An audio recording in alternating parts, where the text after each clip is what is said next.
5 minutes of questions. Thank you, Mr. Chairman, and thank you to all of you that are here representing law enforcement across the country. We appreciate your bravery and dedication to our communities that you exhibit every single day to keep our communities and our country safe. So can't thank you enough for everything that you and those that you represent do. I have two different categories of questions. First, I'd like to talk about immigration law and enforcing immigration law in our communities, and then secondly, would like to talk about the horrific actions against our law enforcement officers that we've seen in rising numbers recently. So in the first category of enforcing immigration law, I'd like to go to Mr. Hughes. Millions of illegal aliens have entered our country for numbers of years during the Biden-Harris administration, many of whom disappeared into communities with no monitoring or accountability across our country. And so my question is, what potential threats do they continue to pose to American communities if these individuals are not caught and investigated? And what should we be doing to continue to round up those violent illegal immigrants who are in our local communities?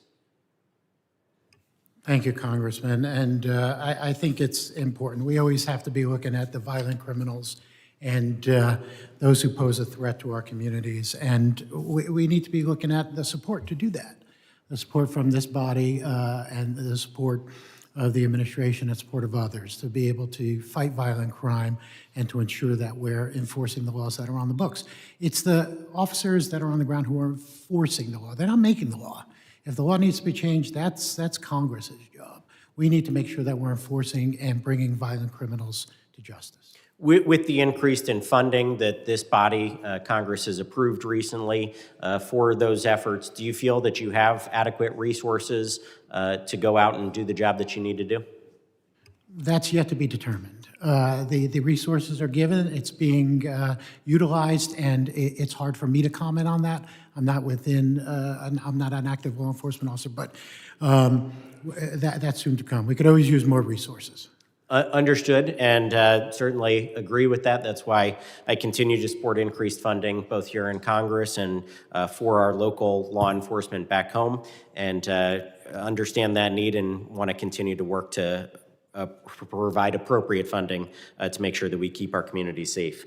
Next, Mr. Yost with the Fraternal Order of Police. First, I'd like to commend your organization. We have a terrific Pennsylvania FOP led by Joseph Regan, local chapters that are fantastic in all of our local communities. They do great work in representing their membership and also law enforcement in our communities. And so want to commend you and make sure that we get that on the record as well.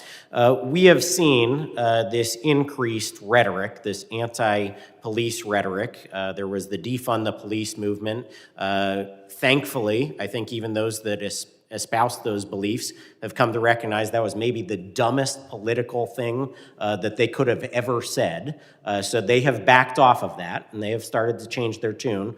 They've come around and woken up to the realization that we need law enforcement in our local communities. But that rhetoric has damaged our law enforcement capabilities. When I talk to our local law enforcement, they say that they are challenged to find people that want to fill these jobs. Recruitment is down, retention is down.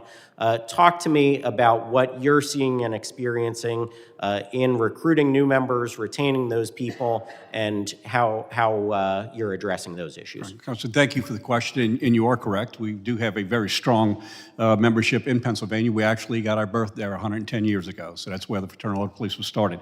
So it is very near and dear to me. You know, you bring up a very good point. You know, we went through this period where we had discussions about defunding police. We needed to take power away and take resources away from law enforcement officers, somehow thinking it was going to make better communities.